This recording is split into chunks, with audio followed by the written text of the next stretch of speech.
Hi friends, let me tell you a story today. A story about a little cow.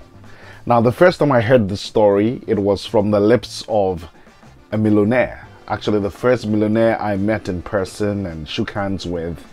And he was trying to tell a bunch of us that we should focus on stretching ourselves, on the dreams we had, instead of just hanging on to jobs that weren't paying much, but we're just getting by. In fact, people in his circles called a job JOB, just over broke. And he told a story about many of us holding on to little cows. This is the story, and it may from you it might not be about a job. It may be about a certain relationship you're holding on to, which you really should let go. It could be about a course you're taking. It could be whatever. But every one of us has a little cow that has to die if we're going to reach our full potential. So here goes the story. A wise master and his apprentice were traveling through a faraway country.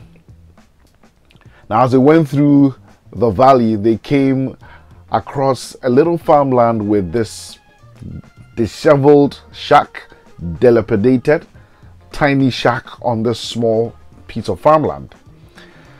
Now they went a little further, and the wise man tells his apprentice, "Son, I'd like you to go to that disheveled shack and ask for some food." Puzzled, the servant said, but we have more than enough, But knowing how wise his master was and that he had never had to doubt his wisdom, he said, "Yes, master." As the master said, "Just do as I say." So he goes over to this shack and knocks, and creaking, wiggly door is opened, and this very poor farmer, tattered clothes, comes, and the man could peep and see a wife and 7 children walking around in the dirt and with torn clothes, all of that. And he said, "Well, my master and I have come from a far away country. We are passing through, and we would be glad if you could give us some food." This man thought and scratched his head and said, "Well, we're a poor family. We don't have much, but the little we have, we are happy to share."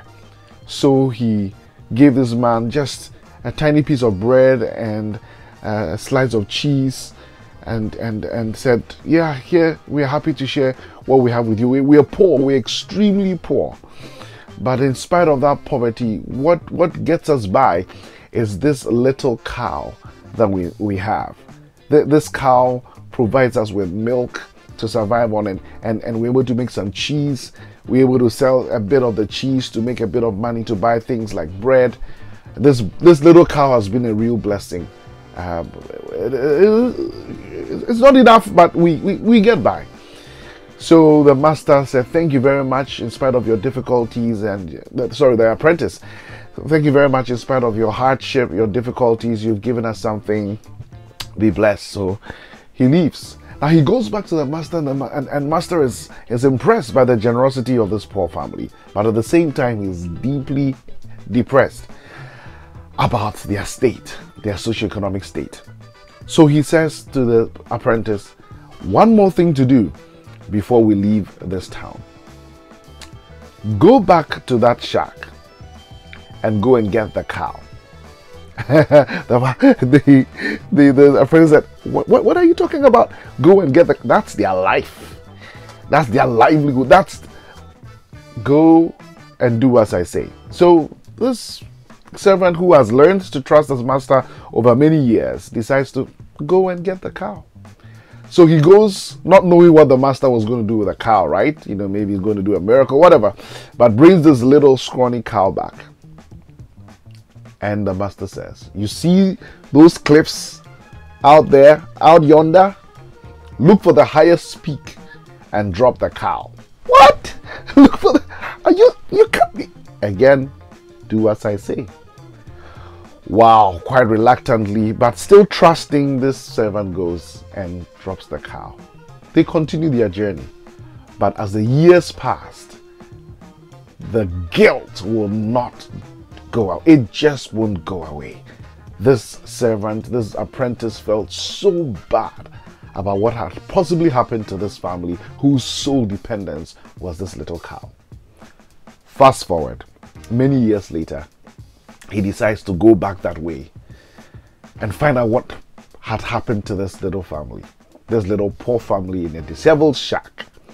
Well, he gets there, and to his shock, the shack is no longer there. He begins to feel even more guilty. What have I done?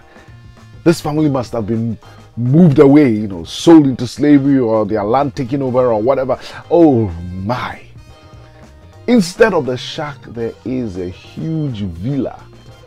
He decides to muster the courage and go and knock on this huge gate, and the servant comes smiling and says, "How may I help you, sir?" He says, "Well, can I speak to the master of the house?" "Very well," the servant says. So the master of the house appears, and he's a well-dressed gentleman, even regal in appearance. And this apprentice says to him, "Sir, I'm a man who traveled these parts many years ago. There used to be a family that lived on this land, a very poor family living in a shack with one. Can you tell me what has happened to this family?" The rich regal man says, "What you say is strange, because my family has always lived here. We've lived on this land for 3 generations." I said, so what happened? Because there was a very poor family that the man said, "Oh, it must have." Yes, I understand. That was me. Many years ago, that was me. And so the apprentice was shocked. Said, "What happened? What changed? What you come into such wealth?" And he said, "Well, many years ago, we had this one little cow on which we depended for everything. It was our everything. We barely got by, but it was fine. Until one day, this cow unfortunately wandered away and fell off a cliff. But what that did was it made us realize we had to do things to survive. And it made us find all of a sudden powers that we had and abilities that we hadn't realized that we actually had.